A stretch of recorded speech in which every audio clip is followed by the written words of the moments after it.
All right, guys, welcome back to Mother's Mysteries. I am your host, Cece, here with my co host, Colleen.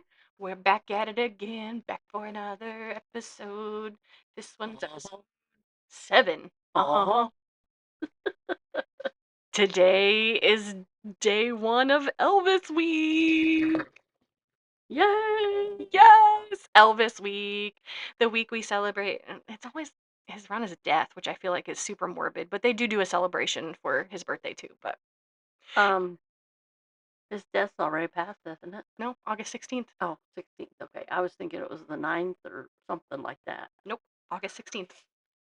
All right. That's like the last day of Elvis Week is the 17th, and I was like, I know they do the candlelight visual and stuff in the meditation garden at Graceland, but anyway, if you hadn't guessed, and if you don't follow us on Facebook, go do that for starters. Uh, this is going to start probably a two-part series. We're going to dive into the films of the king himself, Uh-huh. Elvis Presley. That's what we're going to talk about this week, guys. The films of Elvis Presley, which is my old Hollywood jam. But if you all couldn't tell, I am very, very excited. Elvis Week is like my second Christmas. I don't give gifts or anything, but I just like to celebrate it. I'm also crazy. I used to work in an Alzheimer's unit, and I used to celebrate Elvis Week with all my residents, and now I do it with my kids because I did it for his birthday. I did stuff in my clinic that I worked at with the kids. This clinic, I'm not really able to, but I'm definitely gonna wear my Elvis stuff and probably sneak in some music here and there and some tidbits. Warning, you're going to hear bad Elvis impersonations all through Probably. this podcast. And You're gonna hear some very honest, wholesome opinions. Because I feel very strongly about him and how he's represented. probably some schoolgirl giggling. Probably because this. I was just looking at the list of films that we're gonna talk about, and we're not gonna get to all of them. Obviously, in this one, this is gonna be a two-parter. But I was just going over the list and I was like, there's literally out of the 31 films he did, there's 3 that I haven't seen. Yeah, there's only 3 I haven't seen. 2 of them are really hard to get a hold of. And the other 2 I feel like I've seen them somewhere, but I didn't buy them. I think I have all of these actually, except for a few. So I got to tell you, my mom was born in 1943. So when Elvis came around, she was right at that She was at the beautiful, beautiful teenage teenage years. years, and her and her sister, her oldest sister especially, was like they saw Elvis on TV for the first time on Ed Sullivan show, and Ah, so my mom was a big Elvis fan. I mean, probably not as big as her oldest sister, but she was a big Elvis fan, and she had probably quite a few of his albums, if not. I don't think she had all of them, but she had quite a few of his albums. And then in the, I believe it was the late 70s, early 80s, they came out with a bubblegum trading card with Elvis on it. So my cousin worked in her, well, my uncle owned a restaurant, and the whole family worked in the restaurant. And my cousin knew, and she was a big Elvis fan also, and she saved all those bubblegum cards. They're like trading cards, like the baseball trading cards you have now, and they have basketball and yeah. Pokemon. But anyway, I put them in like a scrapbook, and I have no idea where that is. And also, when I got married in 1993, my grandma sent me Elvis stamps. So I'm not going to use those Elvis stamps. I put them back. And my grandma goes, "You were supposed to use those on your wedding invitations." I'm like, "No way." And I have no idea where those are today. Kick myself in the butt. I don't have any of the albums, and I don't have those stamps. So, through my mom, through me, Courtney is a mega, mega, mega Elvis fan. I can confidently say I think I have succeeded Ma in her Elvis Yes. obsession by far. I have my teddy bear over Oh, there, she my just Petey noticed. baby. Her Elvis Beanie Baby. I'm sorry if you guys can hear that. I'm filing my nail right now. It's driving me nuts, and I can't sit here and do this podcast with my nail like this. So yes, it's generational. My dad's mom was an Elvis fan too. She liked Elvis gospel more than anything, which I like Elvis gospel too. His again, I'm sorry, guys. This is just gonna be a big fluff. So if you wanted to hear some like hard hitting, Mysteries. yeah, if you guys wanted to hear a mystery, if you wanted to hear me talk about his death or some myth or what, it's not gonna happen. This is gonna be these next two are gonna be fluff. This is purely to put my love of Elvis out into the universe and maybe somewhere he'll grace me because I love Elvis. So this is, if you guys don't want to hear this, I'm sorry. This is purely, this is one purely for my entertainment. But I know I have Elvis fans out there too. Shout out to I'm gonna use your nickname because I don't want to put you out there. Shout out to Baby Al. I know you're listening because you message me all the time. But this is shout out to you because I know you're an Elvis fan, so I know you'll listen to this one. But shout out to Baby Al. I know you're a listener. I love you, bud. Hi, baby Al. Baby Al's my bud. I know he listens because he messages me on Facebook every now and then to be like, "Hey, did you put the episode out? Where can I listen to it?" Oh, that's Simplecast. I can get it on the internet. Yeah. So that's for you, Baby Al. Thank you. Yes, thank you for listening. You know I love you. And my 60th birthday is coming up in January, and I want an Elvis impersonator. No, let me specify. She only wants one Elvis impersonator, and And he has to come out of retirement, and I don't think he's going to come out of he has to retirement. come up from Texas. Yeah. And I don't know if that's going to happen. I feel like he would do it though. 'Cause I he's mean, cool. I think he would too because I he's a have. pretty cool dude. I went to college for theater. I was a theater kid. And one of my professors was an old Elvis impersonator. Not old. He's not very old, but he probably made a good. I never saw him as Elvis, I could see him. but I could totally see it. Yeah. Like it would have convinced me. He probably would have done a great job. I heard him sing before, so I knew singing wise he had the chops. Um, but yeah, that's the only Elvis impersonator Ma wants. He no longer does it. He didn't do it when I was in college, and that's been 10 years at least. You gotta start begging him, Courtney. Message him every week on Messenger and say, Please do this for my mom. My We'll pay mom only you. turned 60 once, and this is all she wants. This is all she's asked for. A nice meal and an Elvis impersonator. We got the meal. My chef of a husband will cook you a steak, but we gotta have him up here to shake, rattle, and roll. One more story, then we'll get on with it. Please tell him about Grandma Kenny. Oh my god. This is another woman. She's not my grandmother. She's a family friend, but she's my grandmother. I'm sure you all have family that's like that. Just like my best friend is Aunt Char to my kids, even though she's not. But my mom would claim her as her other child Yep. too. But so her daughter-in-law, Grandma Kenny, just call her that. Her daughter-in-law had cancer, and we had a benefit for her to help the family because expenses and stuff. And they had older children, but they had children in the home still. So we had a benefit to help her out. She had cancer. She's since beat it. Yay her. Um, but we had a benefit and it was going great. But there was an Elvis impersonator, and he was a little later in the evening. Like, I mean, it was early afternoon, but it was a day ordeal. So you were there most of the day anyway. Yep. Grandma Kenny likes her little spritzer. She's not a drinker, but she likes a good wine spritzer and beer. Yes, and let me put it out there. Grandma Kenny is a big Elvis fan. Yes. Her and her ex-husband had a resort in Wisconsin, which they had, supper club, boathouse, little cabins they rented out, and supper club, bar. And she got, I don't know how many, I believe it was Jim Beam decanters shaped like Elvis. Oh, And she has them all, and she goes, Colleen, and she knew that I was a big Elvis fan, and she goes, what am I going to do? None of my boys want, she has 3 boys. She goes, none of my boys want these. What am I said, you can will them to me, Kenny. Her real name's Kendra, but she wants to be called Kenny, so. She's always been Grandma Anyway, Kenny. she's a big fan, so go ahead, Court. Big Elvis fan. She's a huge Elvis fan. See, all the women in my life are Elvis fans, so it was bound to happen.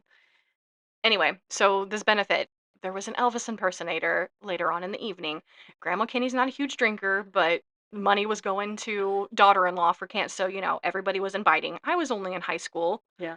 So Cece wasn't inviting. But anyway, This Elvis impersonator he's good. He's a little on the heavier side, and we'll talk about that a little bit later. Later life Elvis. Yes, he's a later life Elvis. Well, I don't even think Elvis was that big, but anyway, besides the point. He was still a good performer. He had good chops. Yep. So anyway, he's up there performing. Grandma Kinney is a little lit. I'm not even gonna be nice about it because I know she'll never hear this. But Grandma Kinney was very lit that evening. She had invited quite a bit, and I think people were buying her drinks too, so that makes it worse because you can't turn it down. You can, but Wisconsin, you don't turn it down. No. Anyway, so Elvis is up there singing. Grandma Kinney is right in front of the stage, swaying and singing along with him, and he's like, "Get up here." So she gets up there. He starts singing. Can't help. No, Love Me Tender. Is it "Love Me"? I Yeah, thought it Love was. Me Tender. Or Anyway, I Can't Help Stop Falling in Love. I can't help falling in love with you. You. One of those. I can't. I don't want to break No, up it's Love Me Tender because she hit Love Me Yeah. Tender. It was "Love Me Tender." Anyway, so Elvis is singing "Love Me Tender." Grandma Kinney is nestled up close to this man, and I'm telling you, he's a big man, so he's hot and sweaty. It was like June or August, wasn't Yeah, it? June, June, July, July. August. It was summertime. Yeah. So it's hot because we're in the Midwest and we're in Satan's butt crap during July and August. Outside. Yeah, it was an outside event, so the stage is outside.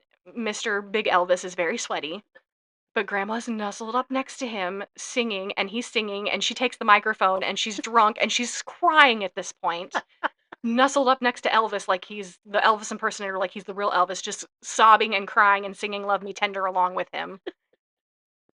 And I have a video of it, and it lives to this day. I like to pull it out and laugh at it because Grandma Kinney, we love her, but that just We love you, Grandma Kinney. We missed you. we do. We love you. We miss you. We hope you're doing good, but you made a fool of yourself, and I have it on video.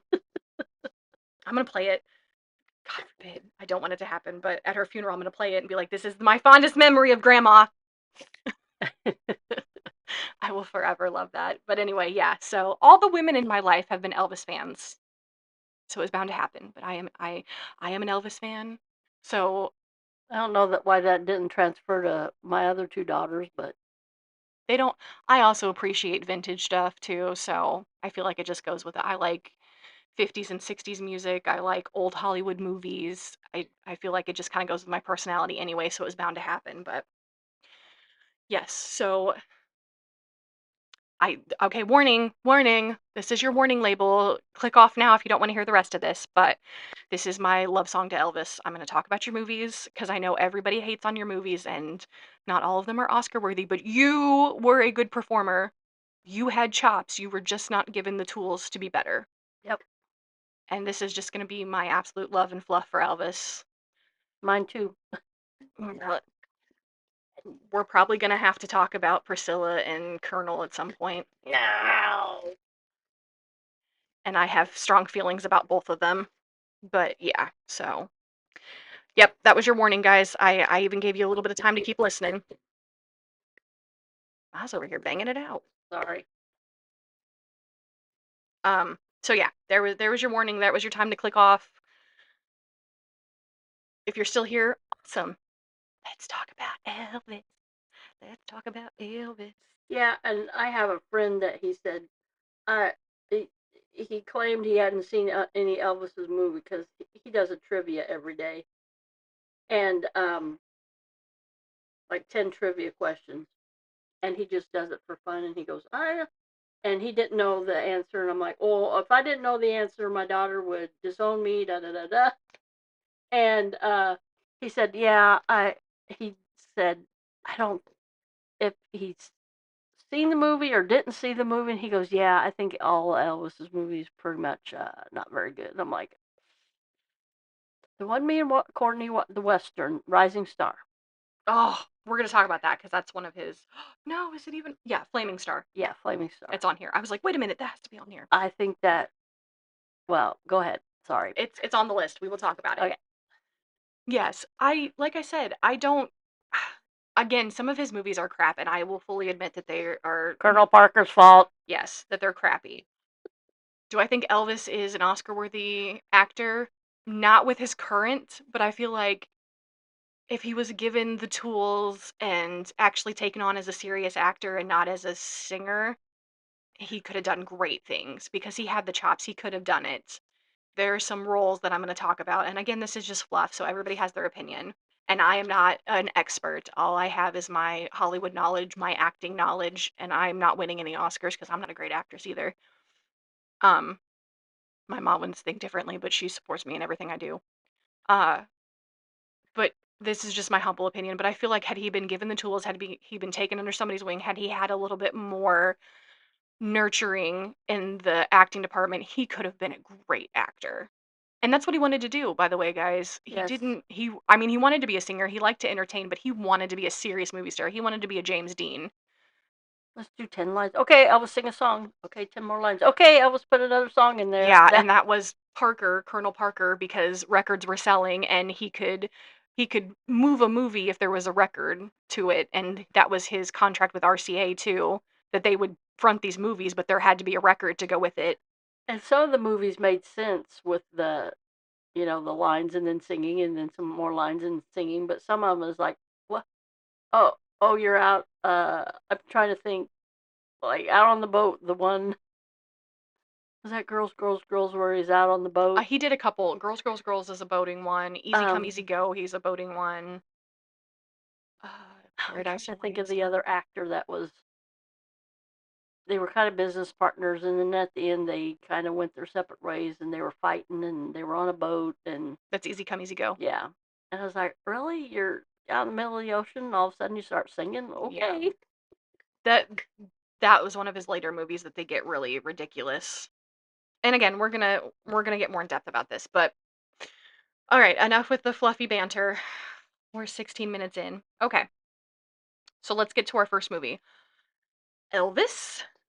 Actually, I'm gonna do a little backing for you guys. Not a whole lot because I feel like we all kind of know Elvis, but Elvis Aaron Presley was born January 8th, 1935. He passed away August 16th, 1977. Guys. He was an American singer and actor referred to as the King of Rock and Roll. He was widely regarded as one of the most significant cultural figures of the 20th century. Presley's sexual, provocative form of performance style, combined with his mix of influential across colored lines during the transformative era of race relations, both brought great success and controversy. Okay, that's all you're gonna get from me. Uh, mm, sorry. You could wrote a better one than that. I Yes, I could have. Did I write a better? I feel like I didn't write a great intro to this one.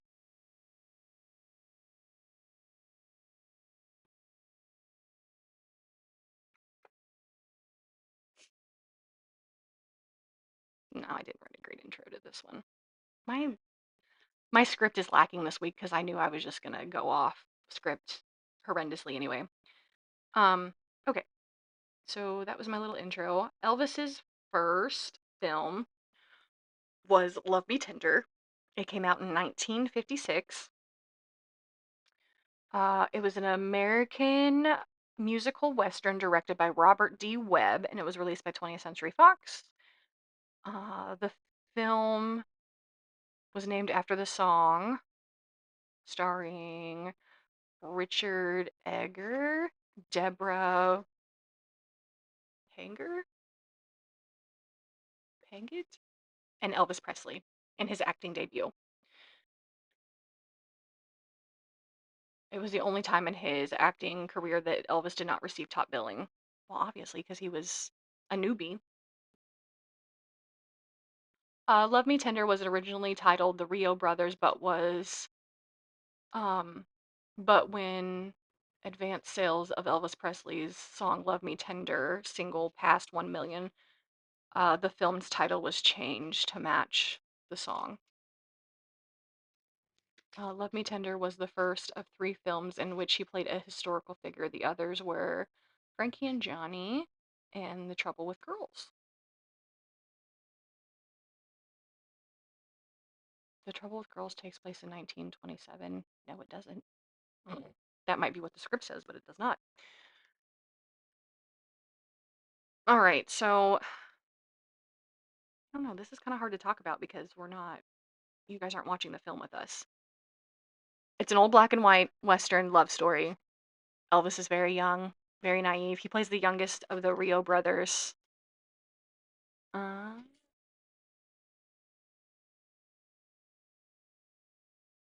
I think this is like right after, yeah, the American Civil War. It takes like the soldiers are coming home from the Civil War. His brothers were in the Confederate Army, by the way.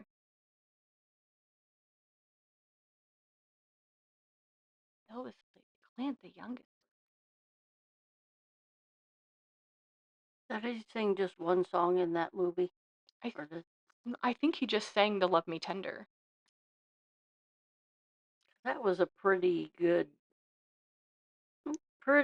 movie. I mean, from his debut, his first movie. And it was a small role for him too. Yeah. Like I said, he played the younger brother, so um And of course, everybody went gaga over it. I mean, I can read the little plot blip here because it's only a couple paragraphs, but Presley played Clint Rio, the youngest of the four Rio brothers, who stayed home to take care of his mother and his family farm, while older brother Vance, Bert, and Ray went to fight in the American Civil War for the Confederate Army. The family is mistakenly informed that the eldest brother, Vance, had been killed on the battlefield. After 4 years of war, the brothers return home to find that Vance's former girlfriend, Kathy, has married Clint. I Oh. I thought they were getting ready to get. No, they were married. Yeah, Clint married Kathy. Okay. Although Vance accepts this wholeheartedly, the family has to struggle to reach stability with the issue. It is clear from the onset upon the Rio brothers' return home that Kathy still loves Vance, although she is true to the younger brother Clint. Honor prevails for Vance, but jealousy leads Clint to an irrational rivalry for Kathy's love. The film opening scene, the three Rio brothers, served as Confederate cavalrymen, attack a Union train carrying a federal payroll of $12,000, not knowing that the war had ended. The Confederacy comes to a decision to keep the money as spoils of war. A conflict of interest ensues. Vance tries to return the money against the wishes of the fellows of the Confederacy, all of whom were being sought by the U.S. government for the robbery. The film reaches a tragic climax with Clint's death during the final shootout. In the end, the money was returned, the Rio brothers are released, and the other three ex-Confederates are arrested, and Clint is laid to rest on the family farm. And there was a big to do. Sorry, Courtney, if this is part of your. There was a big to do because Elvis got killed on screen. Yeah. And it's also heavily implied that Kathy and Vance end up together after Clint's death. They don't put it in here, but if you watch the movie, I think it ends with Vance holding Kathy anyway. So it's heavily implied that they end up together. Yeah. So that's Love Me Tender. That was the first one. That was a good movie. I mean, Yeah. like And Moss. like I said, I think Elvis did for his debut. I think he did a pretty good job. And it was a pretty serious role compared to what Yeah. he went on to do. Yeah. It was a good one. All right, next movie came out in 1957. Loving You. I have such fond memories of this one. Um, this movie, Loving You, is a 1957 American musical drama film by Hal Cather. It's starring Elvis Presley, Elizabeth Scott, and Weldon Corey. The film was Presley's first major starring role following his debut of Love Me Tender. The film follows a delivery man who is discovered by a musical publicist and a country western musician who wants to promote the talent. So let's get into the plot. Walter, Tex, Warren, Weldon Corey, a seasoned country and western band leader past his prime, and his manager and love interest, Glinda Markle, Liz Scott, work work for a campaigning work for the campaigning of a Texas Grub national candidate, Jim Talsman. During the campaign, they stop in a town of Delvin. Derek Rivers, no, not Derek, Deke Dick. Rivers. Yeah. I forgot. Deke Rivers, Elvis Presley, is a working and his workmate deliver an order of beer. While they're unloading, the workmen talk to Glinda about Deke's singing abilities, which Glinda jumps on to to revive the sagging interest in the events by using local talent. She convinces Deke to sing a song with the backing of the Tex Tough Riding Ramblers. Seeing the positive reception by the female audience, Glinda tries to convince Deke to join the Tex Warner show. Uh, Driving in Deke's hot rod, she tells him about his potential. Not willing to leave his first steady job in years, he rejects the offer, but Glinda asks him to think about it. Upon returning to the town, Glinda calls the Highway Beverage Company, after which she and Tex quit the Tellman campaign and return to their own roadshow. The following morning, the group leaves town. Deke accepts Glinda's offer. But oh my gosh, this is like a play by play. Okay, we're gonna stop at some point. I just remember like I they have that lady kind of as his. love interest Yeah, because it's just like ew. It's uh, just this movie is like far fetched for me. I mean, well, this is also the one where he like had multiple because like the little Susie is on yeah, there. She sings and he has a thing for her, but yeah. this Glinda is an older lady and she kind of wants Deke to herself. Um, This movie is cringeworthy for me. I it mean, really this is a plot one where I'm like, ew, because yeah, Elvis is so young. He's yeah, what did I say, 57? So yeah. he's 20, 21. 21, yeah, 21, 22, 21. And it's very, very obvious that he's playing a young man. And it's very obvious that this Glinda character is an older lady. Yeah, this one's cringeworthy for me too. 22. Yeah. Yeah, this one's cringeworthy for me too. Because he has a thing with this Suzanne, Susie Jessup, Dolores Hart, and they sing in a trio.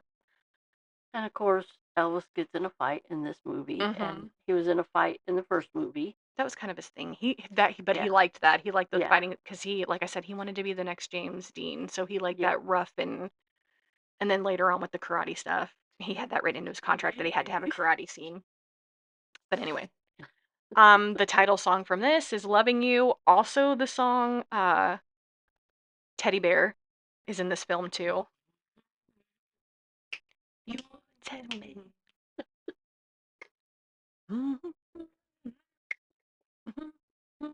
What was the song before he got in a fight? I got a gal or something like that. Yes. Oh my gosh. Thank you for reminding me because I was about to mow over it. This is where he debuts the Sidewinder dance move. Oh, I love that scene with all my being. Yes, he gets into a fight in this like soda joint. I don't think it's a bar. Yeah, I think it's his bar It because might be a everybody's liquored up, and I think that's what starts the fight. well, he kind of cozies up to this Susie, and I think she's already got a man, or the man thinks he's got her or something. Yes, he does get into a fight in this one, but or is it no, because it is over a girl, because he's singing for her, kind of, and the guy's like, "Oh, you think you got Yeah. talent?" And then they get into a fight. Yeah, the whole bar scene is good, though. Yes, go watch these movies if you've never seen them, guys. You can literally find them anywhere. I mean, like we said, they're not cinematic, He wasn't gonna win an Oscar for this one, right? but it's not his fault. His acting is actually very good for a 22-year-old And kid. some of the ones like in the '60s, they get really cheesy, like the beach blanket bingo, Yeah, we're gonna. the beach bunnies, and I was like, really, Elvis? And I don't think he chose to be in these He movies. didn't, because it's very, very noted from the Yeah, people around him that he hated them, and he hated the. I'm only saying this because I've read the two books that were written about him. The Last Train to Memphis, and then what's the one after it? Last Train to Memphis is a really good one if you want to hear some good actual factual um about Elvis's life. That is a really good book. Last Train to Memphis. Colonel Tom Parker. Yes. And oh, it's Careless Love comes first and then no. Last Train to Memphis is his early years until he goes into the army. Then Careless Love is what happens when he comes back after the army. So that's really the bulk of his career. If you guys know anything about Elvis, you realize he went off to Germany to serve in the army and came back. And that's when his career, I mean, he was big before he left, but his career really picks up when he comes back. Um, but yes, it's noted a lot in these books when they're talking because they do break it down like records, movies, stuff like that. That he felt very stale for the music because most of the music that's in these movies was written for him. He didn't write it. And you can tell that he hates it. And there's a lot of talk from people around him that's if you ever hear that Elvis was very volatile, it wasn't at anybody in particular. It was because he was so upset with his career because it wasn't going how he wanted it to go. And he was doing all these movies, and there's a lot of tension between him and Colonel Parker, but he was also a good Southern boy, and he felt that he needed to honor and respect Colonel Parker. And there's also a huge issue with his mom really, really trusted Colonel Parker, and when she died, he was kind of at a loss and thought that his mama would have wanted him to follow Colonel Parker and do what he wanted him to do, and that's kind of why his loyalty was so thick for Colonel Parker because he felt that he needed to do it for his mama. He didn't, but I digress. So, we just did Living You. Okay, the next one came out in 1957 as well. Jailhouse Rock, which is one of my favorite movies. Is he getting a fight in this one too? Yeah, because he's in prison. Jailhouse Rock, a 1957 American musical drama filmed by Richard Thorpe. He does a couple of a couple other Elvis movies. Mr. Thorpe. Starring Elvis Presley, is an adaptation of a guy tropester story written by Nedrick Young. The film tells the story of Vance Everett, Mr. Presley, a convict who learns guitar while in prison and becomes a star following his release. Imagine that. Now, none of these songs were released before the movies, right? Yes. They all were released after. No, Jailhouse Rock was before. Okay. Hold on. Star following his release. 4 of the film songs were written by Jerry Leiber and Mike Stoller, including the title track, which became a highly praised production number in the film, as well as one of Presley's biggest. I feel like the Jailhouse Rock choreography in that scene was just a little off. Jailhouse Rock premiered in Memphis, Tennessee in 1957.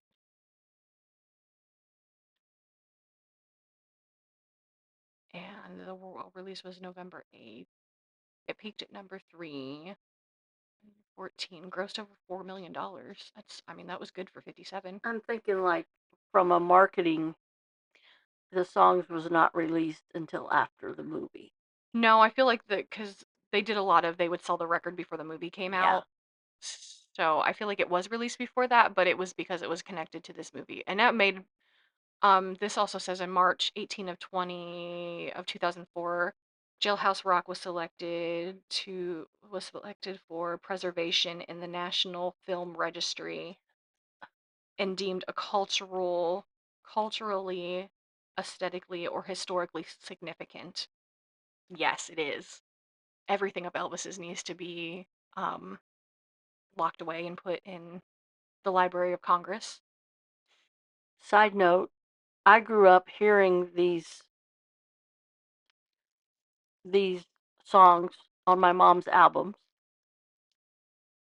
LPs, y'all, vinyl. Oh, no, vinyl.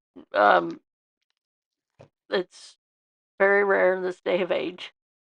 I love vinyl. And Yeah, I grew up listening to these. That's what my mom listened to, like Saturdays when we were cleaning the house, or not particularly around my dad because my dad was quite a bit older than my mom, but he tolerated it. You know, he loved my mom and my mom loved Elvis. But anyway, I grew up listening to these songs.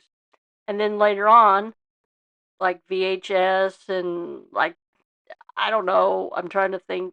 When I grew up, I only had three channels, four counting PBS. And maybe every once in a while they'd run an Elvis movie, but not very often. So then we got into the VHS age and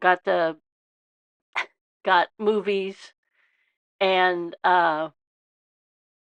so, oh, that song's from this movie, and oh, because none of the albums were like Jailhouse Rock. There wasn't an album. I mean, I'm sure there is with the soundtrack on it, or Hmm. but my mom had. I remember this one. It was called Potluck, and it had this big urn on it, Oh, I have that album. and I can't remember. There was several songs on there, and it was from, I think, It's from some of it. Some of it's from yeah. stills. And she also had an album, Blue Hawaii, and I remember listening to that. I would kill to have the Blue Hawaii album. And so yeah, I grew up listening to these songs first and then seeing the movies. Well, Courtney is kind of the opposite with her. She I saw the saw these movies. films at a very young age Yeah. and was very impressionable. I'm just Me going to say it too. this way. I don't have any qualms with anybody's sexuality, but seeing Elvis Presley made me realize I'm a straight woman. I just, him and Johnny Depp are the reasons where I look at them and I'm like, yep, I like men. No offense, women are beautiful. Women are beautiful, but Elvis Presley and Johnny Depp are the reason I'm a straight woman.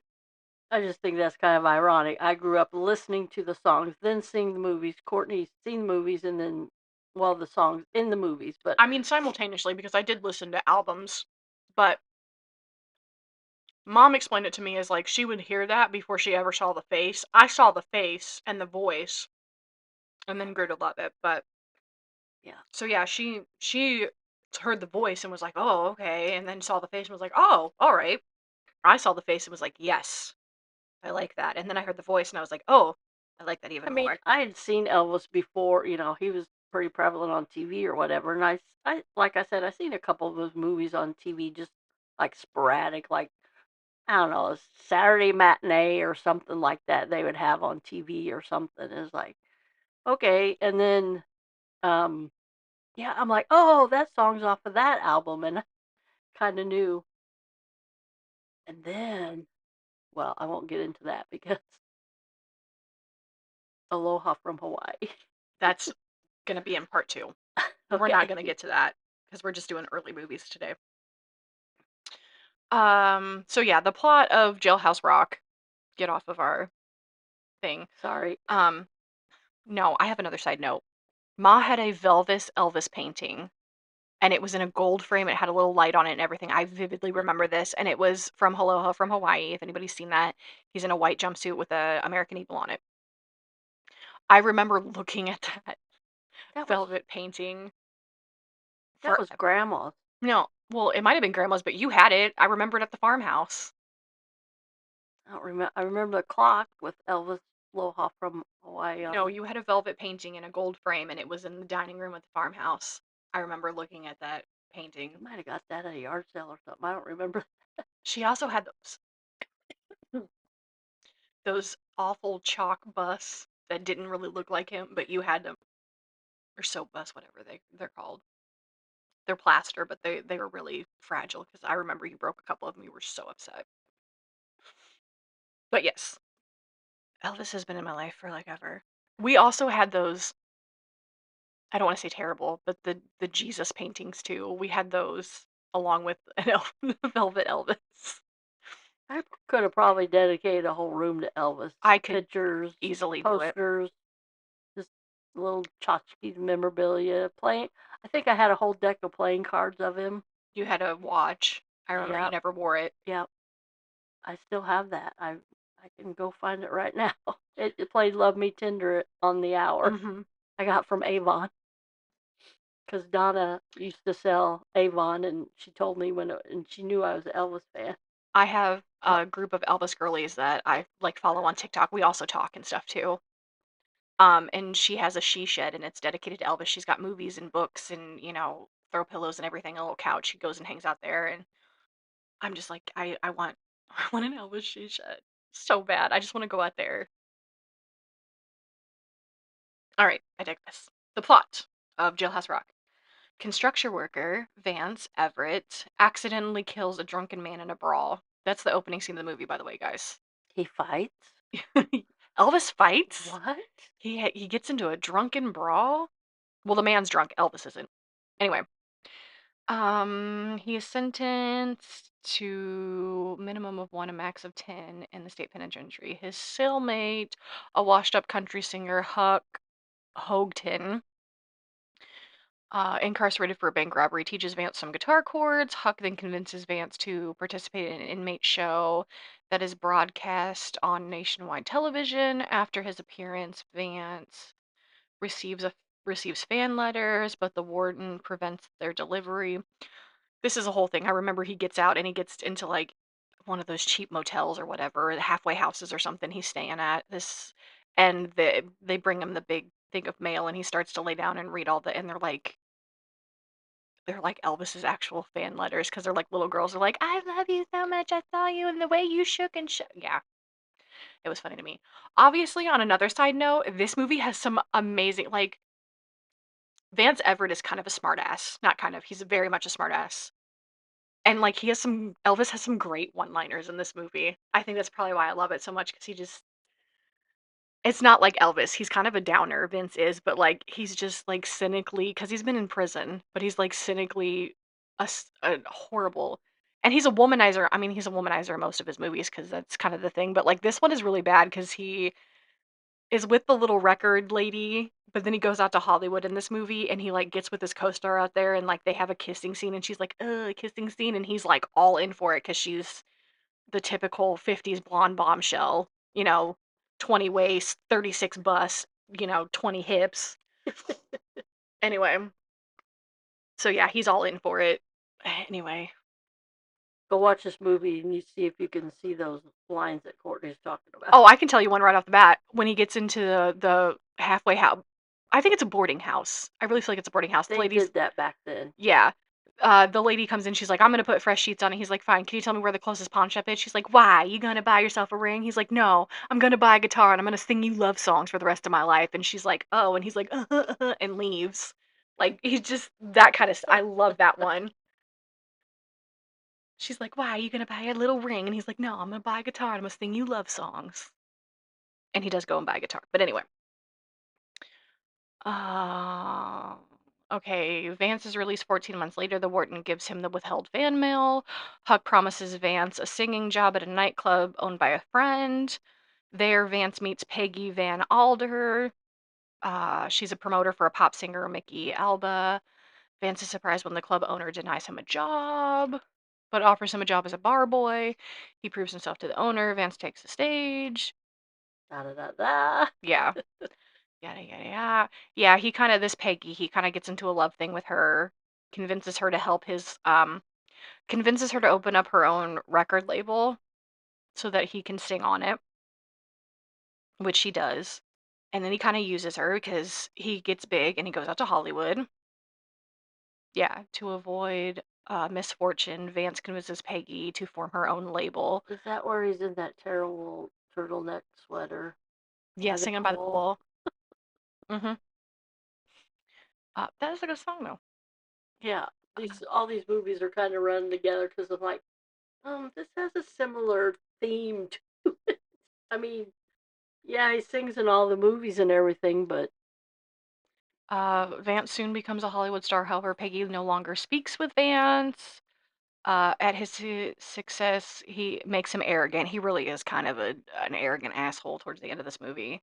Vance signs a movie deal with a studio head, asks him to spend the day with his co-star Shirley Wilson for publicity purposes. Shirley then falls in love with Vance after shooting a kissing scene. I remember this kissing scene because she's like laying on the couch. She's like, "Oh, I have a headache," and then he has to come over and seduce her, and there's not much seducing because it's Elvis Presley.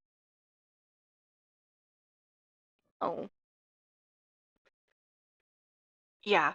I I'm sorry. As a former actress, not a great one, if I had to do a kissing scene and my co-star came out looking like Elvis Presley, there would be no issues. Because 'cause I've had to do kissing scenes before. I had to do a kissing scene in college with my one of my friend's boyfriends at the time, and I was like, "This is so awkward," and he was a friend of mine too. Awkward.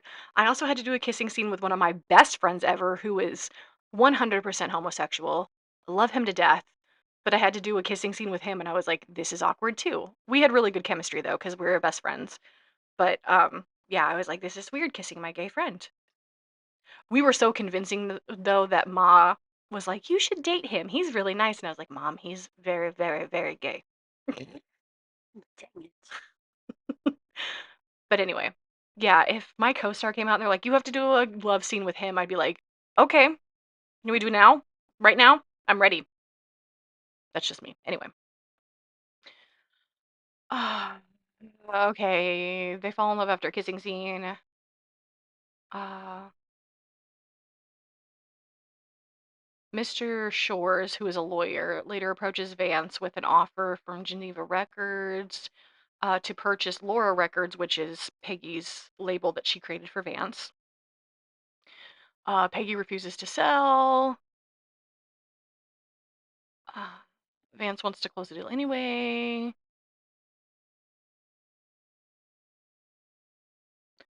Uh, Enraged by Vance's egotistical treatment of Peggy, Huck starts a fight and strikes Vance in the throat. Uh, Endangering his vocal and singing abilities at the hospital, Vance forgives Huck. He realizes he loves Peggy and that she loves him. Vance's doctor later informed him that his vocal cords are fully recovered. Vance tests his singing to Peggy and realizes that Vance's singing voice is intact and there's no worries. And the movie closes with the two in a loving embrace. It's kind of a cheesy movie, guys, but it's pretty good. The title track from this one is Jailhouse Rock, obviously, and Young and Beautiful, which is one of my favorite songs by Elvis. There is a huge choreographing scene, obviously, when Elvis does the TV show to promote the song Jailhouse Rock. The choreography was partially done by Elvis. He had a huge hand in that choreography, by the way. He didn't do it solely by himself, but he did have help. Oh, this was distributed by MGM. Mm. Well, if you all listen to The Wizard of Oz, you know my feelings about MGM.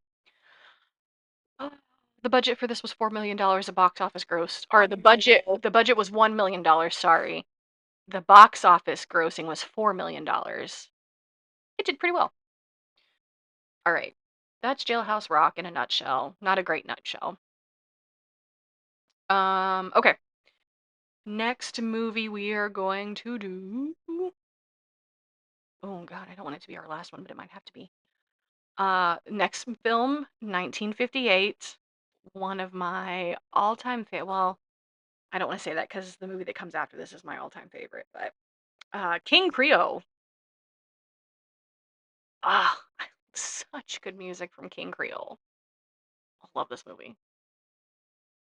King Creole musical teen drama.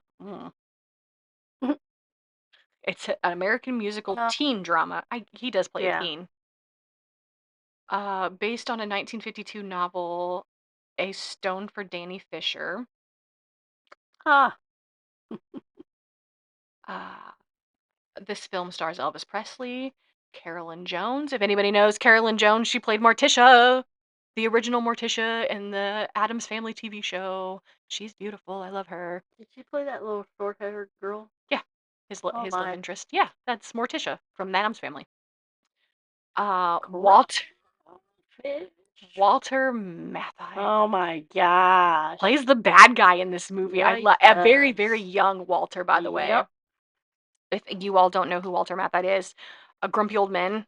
He's the dark-haired man. That's Walter. Also, Dennis the Menace. He plays the old guy in Dennis the Menace too. He's very much known for his. I mean, he's known for his other stuff too, but most of my generation knows him from Grumpy Old Men and Dennis the Menace, and as an old man. Didn't he play it? a thing of The Odd Couple? Yes, that was he was a little younger then. That was like a 1960s movie that he did. Um, his debut role was in like Paperwhite or something like that. Anyway, we're not talking about Digress. Walter Matthau. Sorry. Walter Matthau. Anyway, Dolores Hart. Little fun fact about Miss Dolores: she plays his love interest in this movie. She later goes on to renounce Hollywood and become a nun. This is the only movie she ever did. She has high praises to say about Elvis. He was very, very kind. He was nothing but a gentleman to her. But she leaves Hollywood and becomes a nun. Good for her. She's, she does. I think this wasn't her only movie. I think she did a couple other movies. She was in Loving You, uh, Wild in the Wind, King Creole, and Where the Boys Are. And then she left Hollywood. Dean Jagger, Vince Morrow, and Lydia Makovsky. I think she's Russian. And Paul Stewart. Okay, the plot. 19-year-old high school student Danny Fisher works before and after school to support his father and sister Mimi. After Danny's mother died, his grieving father lost his job as a pharmacist. Moving to improve his family, they move into the French Quarter in New Orleans. Who plays his father? Oh, yeah. Who does play his father? That would be Paul Stewart. Because he played in another movie. Oh, another one of my favorite movies. Hold on. I don't want to get the name wrong, so I'm going to.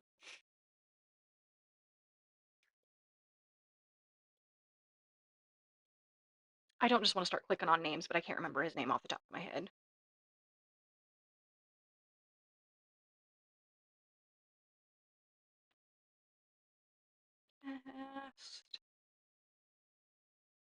No, Dean Jagger plays Mr. Fisher, which would be Danny's dad. Yeah. Dean Jagger plays the general from White Christmas. Yes. He also does another movie. I can't think of it off the top of my head right now. But anyway, this mic is making me mad today. Yes, Dean Jagger plays. He was in 12 High Noon, which is another good movie, and White Christmas. That's it? No, he does a bunch. Oh, he was in Rawhide. Yeah, I was going to say westerns and war movies. Yeah, he did do a lot of Revolt of the Zombies. Ooh, Oh, he was in A Nun Story too with Katharine Hepburn. let's get to the next. I was gonna stop and then we were gonna do the post-war stuff. Anyway. Yeah. Yeah. Okay, so yes, 19-year-old Danny Fisher. Why is he 19 years old and still in school? I know the I know the answer to this, but Because he gets held yeah. back. Because he's a bad boy. He fights in this movie. What? He has a couple fights in this Man. movie.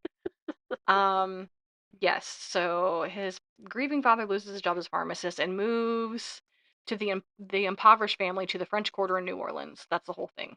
King Creole. It's really beautiful though. Like honestly, New Orleans is beautiful.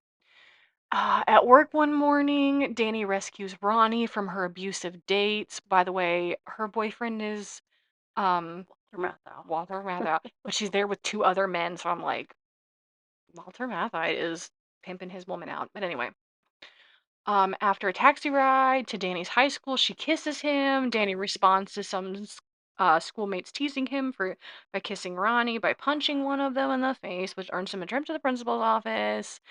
Uh, t- he's literally a day away from graduation. That's how this movie opens up, and he gets told he can't graduate because of this fight. So he drops out of school.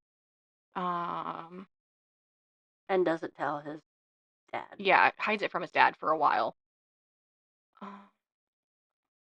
Leaving the school grounds, three young men take Danny into the alleyway. Their leader, Shark, wants revenge for Danny hitting his brother. Danny defends himself. Well, Shark invites him to join them. Mr. Fisher tries to convince his son to stay in school instead. He helps Shark's gang shoplift at a five and dime by singing "Love a Doll, Love a Doll" to distract all the customers and staff. Only Nellie, which is Doris, working at the snack bar, notices his complicity in the theft, but she doesn't report him. Danny invites Nell to a fictional party in a hotel room.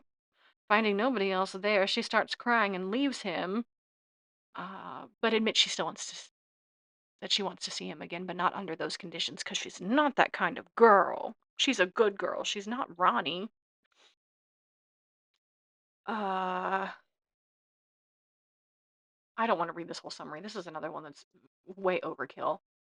Maxie, which is Walter Matthite's character, is like a gangster.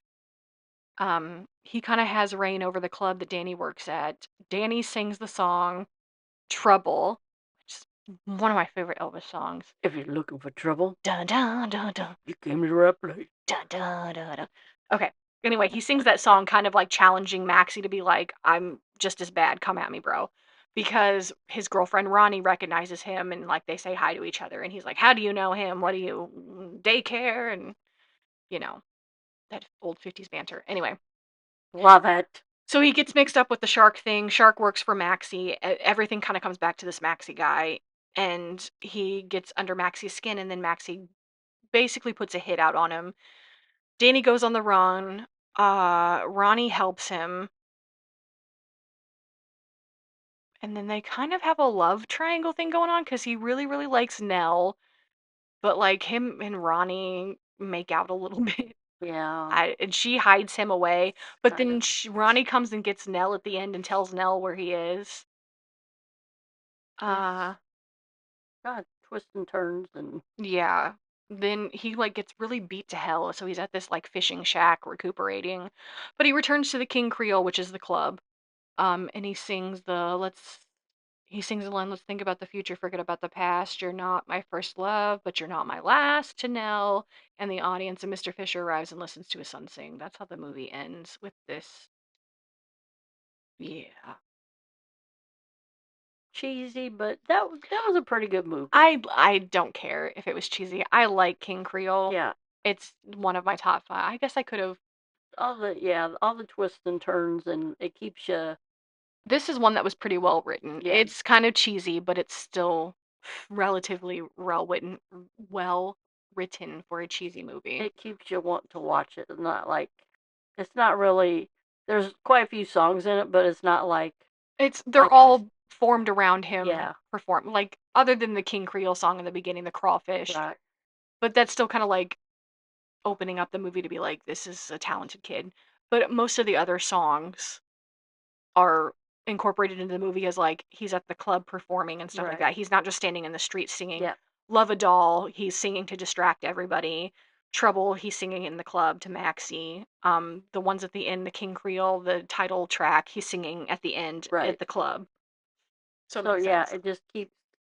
For me, it just keep my interest, and it's like, oh well, then that happened, then that happened. You weren't expecting it. I'm like, well, let's finish this movie. Yeah, I mean it's a lot of fighting and it's kind of like, oh, okay, but it's kind of, it makes sense. Anyway, that's the last movie we're going to talk about because Wah wah wah. I know we only talked about 4 this episode. I feel bad. Because Elvis leaves for the army after this movie. He actually gets an extension to finish this movie before he goes to basic training. So Elvis is in the army from 57. He goes to basic at 58. He joins in 57. He goes to basic in 58. He goes over to Germany and comes back in 60. So he's over there for 3 years. Getting privileges already. Brat. I mean, we could talk about this because Colonel Parker didn't want him to go because he thought it was going to ruin his career and tried to write letters to the draft board and everything else to get him out of it. And Elvis is like, Nope, a I'm big going. F you, I'm going. Yep. Yeah. So And didn't. it's very much portrayed that he didn't want to go and that he had to go to like save his image because he was kind of a bad boy right now. He was. Yeah, and that was also a rumor that he had to go because he was in trouble with. Because of his shaking and stuff. This is when his career's picking up, Yeah. obviously. He's on the Ed Sullivan show and he's doing. This is also when they're doing the morality campaigns and stuff like that, and they're trying to say that Elvis is evil and Yeah. because he gets girls in a riot. And so he was kind of the bad boy of music at this time too. And there is a long-standing myth that he had to go. It was either go and join the military or we're gonna, blacklist Elvis Presley. No.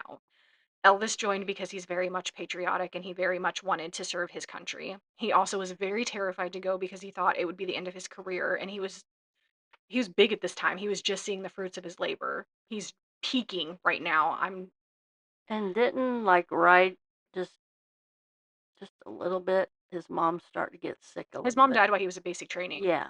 So yeah, his mom, well, she's not very ill at this time, but like there's some telltale I signs. remember that her crying, him getting on the train or the bus when he went to. Well, and there's also in The Last Train to Memphis, he talks about like he calls his mom, obviously. She doesn't go down to Texas for his basic training. His dad and Grandma Dodger go down with him, and some of his Memphis Mafia, later to be, some of them go down. Yeah. But his mom stays at Graceland because with King Creole is when he purchases the Graceland property. But his mom stays behind to take care of the house and stuff like that. And there's a line in the book where she's like hugging him before he gets on the train, and she says she's never going to see him again. And he's, what are you talking about, Mama? You're going to see me again. And she's, no, I'm not going to see you again like this. And that consensus, he's thinking like she's looking at him like a little boy, and when he comes back from in training, he's going to be a man. But really, he thinks there's always this thing with Elvis that they have this divine intervention. They're very, very, he was raised up as a good Southern gentleman. So church is a big part of his life. His mom is a very Christian woman. So he thinks there's always this divine intervention, especially with the passing of his twin brother Jesse at birth. Um, there's always this in the back of his head that he was supposed to do great things, and he had the strength of two men because his brother Jesse's, died, and he was supposed to carry on for both of them and stuff like that. So, um, yeah, that's what he's thinking. But there's a lot of people that think his mom knew that she was in poor health and that she would not see Elvis again, and that's sadly what happens. His mom passes away August 17th, 1958. What? Same day they passed away. The He same day. passed away on the 16th. 16. She passed away on the 17th. Uh, Yeah. See, Year. I'm an Elvis fan, but not a mega fan like Courtney. Oh, I could write an Elvis book. Anyway, yeah, his mom passed away on the 17th of August. He turned around and passed away on the 16th. Wow. Yeah, it's kind of spooky.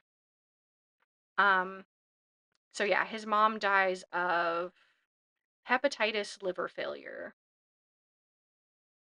So yes, his mama passes away while he's in basic training. Um, she doesn't come down and visit him, and he doesn't see her again because she dies while he's in training, and that's a whole thing. And this is again on my fluff because this has nothing to do with his movies, but Elvis was never the same after his mama died. He did everything for her, and people can say it was weird, but he was just a good Southern gentleman, and he was a mama's boy. I have 5 boys, and I know what it is to raise boys. I don't. I don't know. Like I said, this is again, these are my opinions, but Okay. I don't think they had a weird relationship. I think he was a mama's boy. And when you're, as a mother, I haven't lost any children, but to lose a child in childbirth like that, I could understand why you would cling to the only one that survived, and that was her only child. So, yes, you're going to cling to your kids. I was a single mom with one little boy for many, many years, and you can tell me I'm weird, but I cling to my child because he was supposed to be my only one, and now I have 5. Surprise! But no, it's not weird. Little boys love their mamas. He just grew up to love his mama. Anyway, and losing her at 22 years old, 23. I'm 32 and I can't imagine losing my mom. I would be lost. So I can only imagine. So, yes. So, we're going to pick up next week. I don't know if I want to do 3 parts on this. Next week might just be an extra long episode, guys. Because there's quite a few movies. I guess we don't have to go in and talk about every single one of these. Just highlight like your favorites. Yeah, I guess we could highlight my I mean, favorites. Honestly, they're all my favorites. right. No, there's some that I could live without. But anyway, um, we're definitely gonna hit the concert series because primo. Uh, so yeah, we're gonna leave it there. Elvis' movie career is put on pause. He's in basic training. He ends up going to Germany. He comes back to America in 1960. I could do a whole episode just on him in Germany and how everything spiraled out of control. Priscilla Presley, you're evil. I don't care what anybody says. You are an evil, evil, evil woman. We don't care if you don't sponsor us. Yeah. You don't have control We over don't want. Graceland anymore either. So I don't care. I don't need your endorsement. You're an evil, vindictive witch, and you used Elvis Presley, and he loved you. And you even used him afterwards. And you used his name for years. So Yeah. And you used up his daughter, too. You evil, evil witch. Anyway, book recommendations. Read Last Train to Memphis. Read Careless Love. Those are really good Elvis books. I endorse them to the very, very end. Um, read Elvis and Me. I don't really want to endorse it because it's Priscilla Presley's book, but it is still a good book. Damn her. It's not true. There's a lot of lies in it, but she writes a good book, and it's you kind of get a little bit of glimpse into Elvis off screen, off stage. There's some truth to it. It's not all true though, but I don't like to give that witch any more money. Read Here to the Great Beyond by Lisa Marie Presley and Riley Keough. Oh my gosh. I have never opened up a book and read the first paragraph and sobbed like a baby. So good. It's Lisa Marie Presley. It's his daughter. And he dies when she's 10 years old, 9 or 10. She's young. So, I mean, you're getting a little Elvis perspective from a small child, but the stuff afterward will absolutely tear your heart out. Her life was so difficult. I feel so sorry for her. And I'm so terribly sad that she's no longer on this earth, but I'm also so glad that she's no longer on this earth and suffering because that poor woman was demonized by everything. Anyway, um, I don't know. I have so much more to say, but we're already past an hour, guys. Uh, stay tuned next week.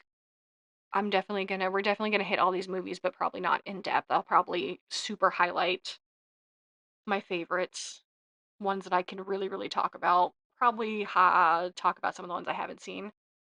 We're definitely gonna hit the concert series. yeah. Maybe, maybe dig into his life a little bit because I feel like we're gonna have to talk about the wedding and we're gonna have to talk about Parker. Okay. Anyway, thanks for listening, guys. Like I said, I gave those of you who clicked out. It's okay. We still love you. I understand Elvis isn't for everyone. As much as I love him, I don't push him down everyone's throats. Except for my husband's. He has to like him. Ma, you got anything else to add? Have a great week, everybody. Yes, it's Elvis week. Celebrate with me. Listen to some music, go watch a movie, read a book, something do something Elvis related this week and do it in his memory because he was a great man. I don't care what anybody says. He was a great man. He had his demons, he had his downfalls. He was a great man. Hunka hunka burning love. He was a hunk of burn on love. She was 11 when he died. She was 11. See, she was, Right. I said 10. He died in 77. Yeah.